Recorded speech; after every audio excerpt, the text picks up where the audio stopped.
Hi guys, welcome back to my channel. My name is Samantha. I'm a professional Vedic sidereal astrologer. So, have a really fun video for us today. We're going to go into in-depth chart analysis to understand how to read natal charts in Vedic sidereal astrology. So, we have a really amazing example. We're going to use Jim Morrison's chart from the Doors. He was really this sexual, charismatic, spiritual, shamanic artist, and really had this potent and intense energy to him in his lifetime. He really left a mark on the world. So we're going to go into an in-depth chart analysis into his chart. We're going to look at what made him so connected to the arts and the creative and the poetry and the magnetism and all those amazing things today. All right, so something I always tell people is Vedic astrology is pretty literal. All right, it's very literal.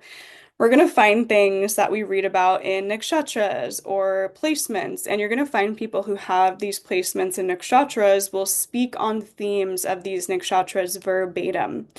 So let's go to Jim's fourth house moon in Aries in the Bharani nakshatra. So we see his moon sitting in Aries in the fourth house, which does create Digbala or directional strength. And so we see that he has this Digbala moon in Aries in the Bharani nakshatra. Bharani is known as a nakshatra that connects to breaking through, breaking free, the birthing process, quite literally. And one of his most famous songs is called Break On Through to the Other Side. So we see that verbatim energy connected to his moon sign nakshatra. And Vedic astrology is a lunar system of astrology, so we only go, well, we don't only go, but we mainly go by the moon sign, meaning that the moon placement is so important in the chart, and it's the first place we will look as Vedic astrologers.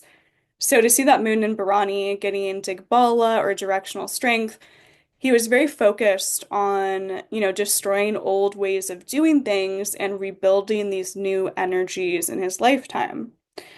All right, they say that Bharani can be the first to do something in your family. It's in his fourth house of home and family.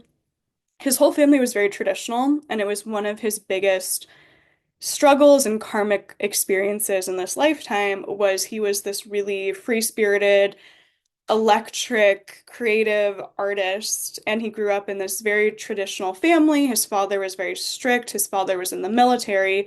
So that moon getting Digbala and Bharani Nakshatra, he was breaking through and breaking free from sort of these societal norms and conditioning in his family in the fourth house of home and family. All right, they say that the moon in Vedic astrology is the place of the most sort of movement, right? It's where things wax and wane because that's how the moon is. So, moon in the fourth house gives ups and downs, instability, and waxing and waning energy in the home life and the family life. And he was quite literally always moving when he was younger. So, we see that instability. We see that energy of things always shifting in that fourth house of home and family. And we also see how he was very unconventional, Bharani. He was trying to break through and break free from these sort of, place this kind of intense ideas of what he was meant to do and ideas and expectations placed on him from his family, specifically his father as well too. So Bharani Nakshatra, they say that Bharani likes to kind of cause chaos and can be a very, revolt nakshatra. It's about shaking things up and kind of changing things with Bharani, and it's about the birthing process. And we see in a lot of his lyrics, he will speak about birth. He will speak about breaking through, breaking free. He talks a lot about life and death. That's that Bharani. All right, because his moon is in the fourth house of Aries, it directly aspects in 100% power in opposition his 10th house of Libra with Venus sitting there.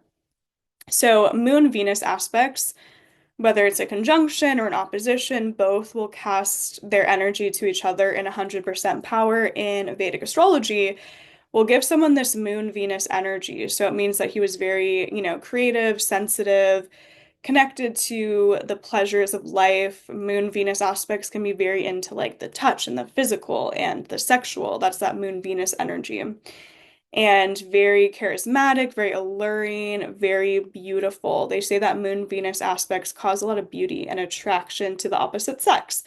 And Jim was so magnetic, so beautiful, very alluring to everyone, essentially. All right, so His Venus is in that 10th house, and Venus is in Libra in the Swati Nakshatra. So, interestingly enough, he has a Mulavaya Yoga. So, Mulavaya Yoga is when Venus goes into its own sign or it's exalted and it's in a Kendra Ingle house. Kendra Ingle houses are houses 1, 4, 7, and 10 in Vedic astrology. So, Mulavaya Yoga is one of the Mahaprashu yogas in Vedic astrology, meaning that it's almost like Venus is like stamped on his forehead. So, everywhere he goes, you see and feel the energy of Venus, all right? Everywhere he goes. And Venus rules beauty. Venus rules the creative. Venus rules the artistic. And it's in his 10th house of his career and his public image. So people always saw him in the public image as Venusian, right? Beautiful, stunning. Everyone would go crazy over his beauty and his stage presence. And, Venus aspecting that moon as well creates even more of that beauty. So we can literally see that he was stunning. He was beautiful based on these placements in Vedic astrology. But the Mulavaya Yoga in his 10th house shows that he was absolutely destined to have a creative and artistic career connected to Venus, the Karaka of arts, the Karaka of creativity, the Karaka of beauty, right? He also had this very strong connection to film and photography, as well too. He originally went to film school. So he was creative in all these different avenues. He also had great style, great fashion, right? Venus really was strong, strong, strong in his chart. Mulavaya Yoga, it was stamped on his forehead. Venus. He was Venus through and through, baby. All right. And that moon aspect on Venus even strengthens that beauty, that creativity, that artistic energy.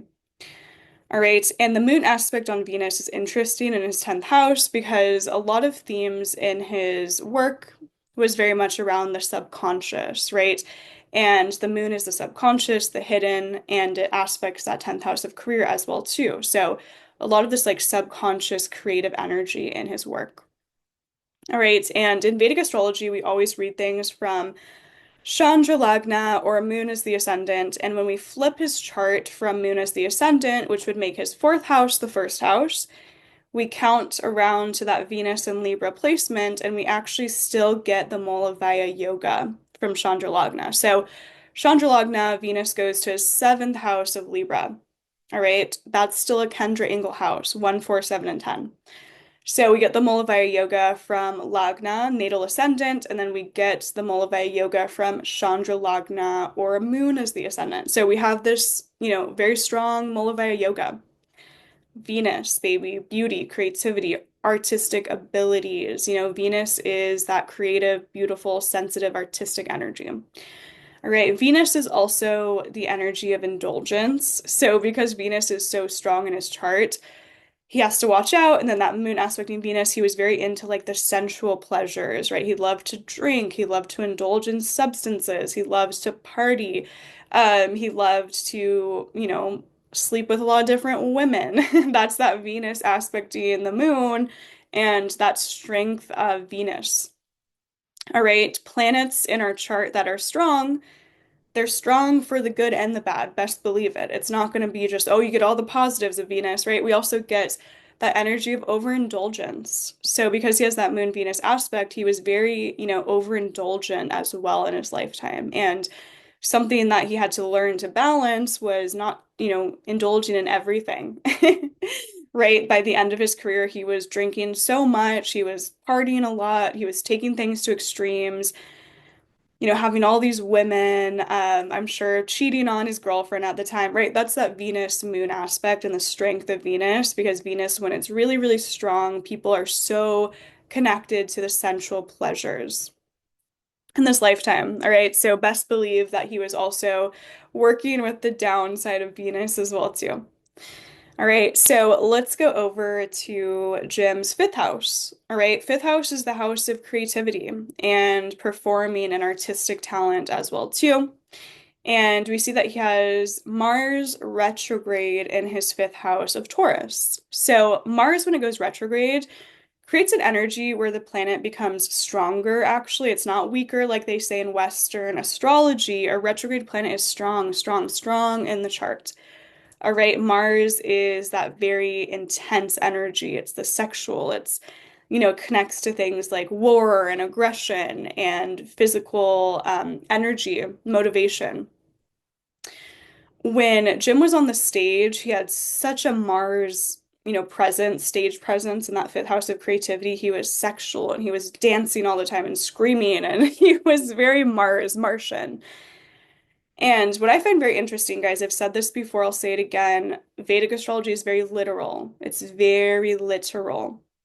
All right. He has a lot of songs and he's done a lot of creative projects where he brings elements of like war into it. Right. And he was really trying to fight or bring some sort of creative subversive energy into the political climate at the time as well, too. That's Bharani, that's Moon and Bharani in Aries, trying to break through, break free from something. That is Mars retrograde in Rohini, right? Mars is all about, war and aggression and can be a very political karaka as well, too. So it's in his fifth house in Rohini, right? So it's in that fifth house of creativity. And he did a lot of creative endeavors. And he was really, trying to have this sort of subversive energy about what was going on politically. He was kind of trying to wake people up. That's that Mars retrograde in Rohini in the fifth house. They also say that the fifth house is the house of publishing, and he did publish poetry books as well, too. His fifth house of Taurus gets disposited by Libra. So his fifth house lord goes into the 10th house. So fifth house, 10th house connections, not only do we see the Mulavaya yoga twice in his chart, which can already show us that someone is really going to be connected to a career in the creative and the artistic. We also see now that his fifth house lord gets disposited by his 10th house. Fifth house, 10th house connections show that the person's career can be very fifth house like creative, artistic, performing. So we see connections again between that fifth, 10th house axis. Once again, we're seeing another way that we can see that he was meant to have a creative, artistic career as well, too. So Mars and Rohini. Rohini connects to the sensual, the sexual. Rohini is a very sexual and magnetic nakshatra. And he was really into like finer things, like he would wear these really nice leather pants and he had these cool belts and all those things are very Rohini. But also, again, we see this other theme of being so into the sensual pleasures in life that it can be taken to extremes with that Rohini, Mars retrograde in Rohini. Mars retrograde in Rohini in the fifth house, he probably also had some interesting sexual things going on in his life. Mars retrograde gives an interesting or unorthodox energy to the planet that it connects to. So Mars is sexuality. So I'm sure he was into some interesting things. I don't know. Something interesting is going on there. But also his creativity was really eccentric. It was really out of the box. It was very subversive at the time, right? Until the Doors came along, we hadn't really seen a band that was like that, right? And because it's Mars and it's the karaka for war and politics and fighting and aggression, his creativity and his artistic endeavors were all very much about like fighting for things and, going against the norm and, trying to wake people up to all these different things going on politically as well too. So that's that Mars retrograde in the fifth house of Taurus. He also has Saturn retrograde in his sixth house. So whenever we see Saturn retrograde, again, it, has this unconventional energy about it. So Saturn is authority and Saturn is structure, right? And he was very against the normal structure, normal society. He was against authority figures, right? He was always trying to kind of break free from authority. That's that Saturn retrograde as well, too. All right, so we can see again, he has all this like retrograde energy, meaning that he has unconventional energy in his charts. Doesn't mean that those planets are weaker, it means that they are strong but unconventional and manifest in a weird sort of way, something outside of the norm. All right. And they say as well too that, when Saturn aspects the planets and it creates the energy of that, basically like those two planets are coming together. So Saturn aspects his Jupiter in the eighth house of Leo. And Saturn with Jupiter is kind of a point of manifestation in the chart. So Saturn will give this energy where we work for what we're getting. Jupiter is the opportunity. So Saturn aspects Jupiter in his eighth house, which kind of creates this energy where it's like he has Saturn conjuncting Jupiter in his eighth house. Eighth house is the house of charisma and, the psychological, the psychic, the intuitive. So he had a lot of energy in his eighth house. Best believe that he was psychic. He was very potent and powerful with the esoteric. He was very spiritual. He was very connected to all that eighth house energy. If you read his poems, he would write verbatim, I can see the dead, I can connect to the dead. He was definitely very psychic and very connected to the esoteric. And if you listen to his music, what he was kind of trying to do through his music was have these like catchy songs, but embedded in them was spirituality.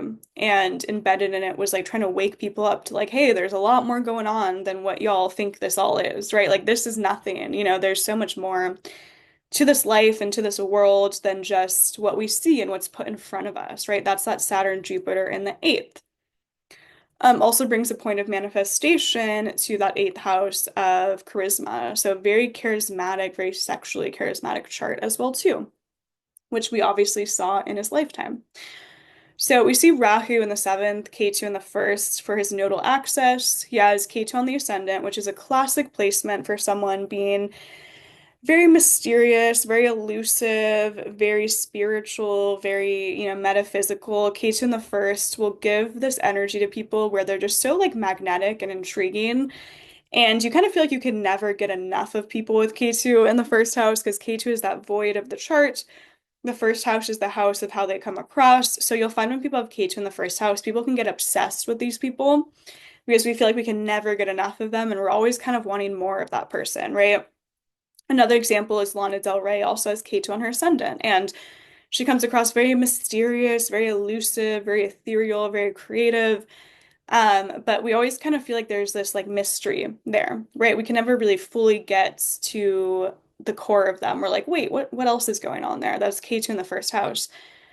Ketu is on his ascendant in Shravana Nakshatra. Shravana is the ears and to listen, and it connects to musical ability, musical interest, and learning and knowledge. Obviously, he was a musician, but also in his younger days, he was so interested in learning and reading and books and acquiring more and more knowledge. They would say that he would read these really like dense texts and really intense books that people probably, would have no idea how to interpret, and he would just love to read and learn. So he was really into learning and listening with the ears as well with that Shravana. Rahu in the seventh can give intense karmic up and down relationships, very like tumultuous relationships. Rahu isn't the best in the seventh house in the sense that it can give a lot of really larger than life relationships. Rahu can rule things like drugs and substances and intensity, and Rahu in his seventh with Pluto as well, which is interesting. I do use the outer planets in Vedic astrology. Rahu and Pluto for him is in a very tight conjunction in his seventh house, and he quite literally died with Pamela in a different country, right? Pluto is death and endings. Rahu is fate or karma. Seventh house is relationships. So we can see that weird connection there, right? Rahu in the seventh also will show that someone is attracting a lot of fated karmic relationships and experiences, and what they're learning is how to kind of balance themselves versus their relationships. So they can lose themselves in their relationships, and then, or they really choose themselves over their relationships. They're learning between those two energies and how to find balance there. All right, and another really important point of Jim's chart is that he was a sun in Jesta in the 11th house, and his Atmakarika highest degree point was that sun. And when someone has Atmakarika sun, they're meant to shine, they're meant to be in front of people, go into the spotlight, be very solar. He had a quote where he said, I'm here to like burn bright and burn fast and then burn out. I'm telling you guys, Vedic astrology is so literal. That's that sun at Makaraka. His sole purpose planet is the sun. What does the sun do? It burns bright, but it can also burn things out as well too. So what are the odds that he literally said that quote without knowing anything about this sun at Makaraka, right? his sole purpose was to shine, was to be creative, was to go his own path, to be, really breaking free and breaking through these things. And it's in Jesta Nakshatra. Jesta is a very magical, mystical, spiritual nakshatra. It's very powerful and very powerful for manifesting and very spiritually powerful as well. So again, his chart is that of an artist and a creative and, someone who's beautiful and stunning and meant to be magnetic and alluring and creative. But it's also the chart of someone who is really a mystic and someone who is very interested in the deeper aspects of life as well, too. Atmakarika's sun in Jesta, also in his 11th house of great gains, right? And he did have a lot of success in this lifetime. I'm sure he had a great amount of financial gains when they were in their heightened point of their career. All right, 12th house Sagittarius, he has Mercury, and his Brigu Bindu point is 12th house of Sagittarius, Mula Nakshatra. Jim's original path was he went to school for film and he created a lot of films. The 12th house is the house of film and photography and television. It's also the house of spiritual liberation and death and endings. And it's also in the Mula Nakshatra, which Mula is all about getting to the root of things and pulling things out and discovering things. It's a very spiritual nakshatra as well, too. So his Mercury's there. The way that he wrote and spoke was very 12th house Mula, right? It was all about trying to get to the root and what's beyond this world and beyond the surface, digging those roots. His Brigu Bindu point in the 12th house means that he had sort of this connection and this fate around the 12th house. Spiritual liberation, foreign lands. He was obviously traveling a lot to different countries. He went to Paris at the end of his life. 12th house rules film, photography, television. He was in front of, film and he was photographed a lot. He was obviously, as a singer on a lot of television, all that stuff, but also he wanted to originally direct and work in film as well too. So we see that Mercury and Mula in the 12th. We see that Brigu Bindi point in the 12th house as well too. Again, a Moshka house, a house of spiritual liberation. Now, sometimes the second highest degree planet in the Karakas, so see where it says AK, that's the Atmakarika, the second highest degree is the AMK, that can also key the career in Vedic astrology. So for him, his second highest degree planet is Mars in the fifth house. What is the fifth house? Creativity. All right, so we can see that his career was all about creativity, writing, publishing. He was also really, a poet, and he wanted to be seen as a poet. And that was really what he felt the most connected to was his writing ability and his poetry. And the fifth house is the house of publishing and writing. And his Brigu Bindi point with Mercury and Mula in the 12th, he was always writing about these very spiritual topics, trying to get to the root and, uncover things with that Mula Nakshatra. All right, so this was an in-depth chart analysis of Jim's D1. And obviously, we can go into so much more in his D9, and we can go into Shadbala, and we can go into all these other things, his D10. We can go into a million other things in Vedic astrology, but I wanted to keep this simple just to show how much, eerily accurate information we can get just from reading someone's D1 in Vedic astrology.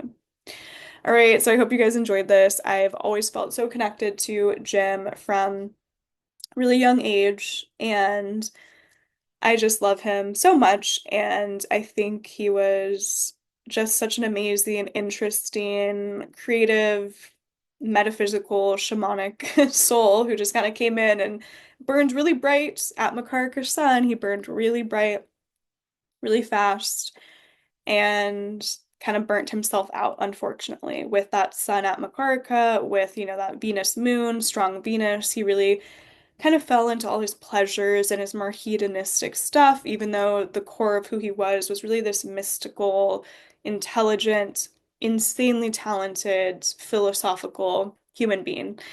All right, so I hope you guys enjoyed this. Let me know down below what you think of this chart analysis, what you think of Jim, and any future chart suggestions. All right, I hope you guys have such a beautiful, blessed day. Thank you for being with me today.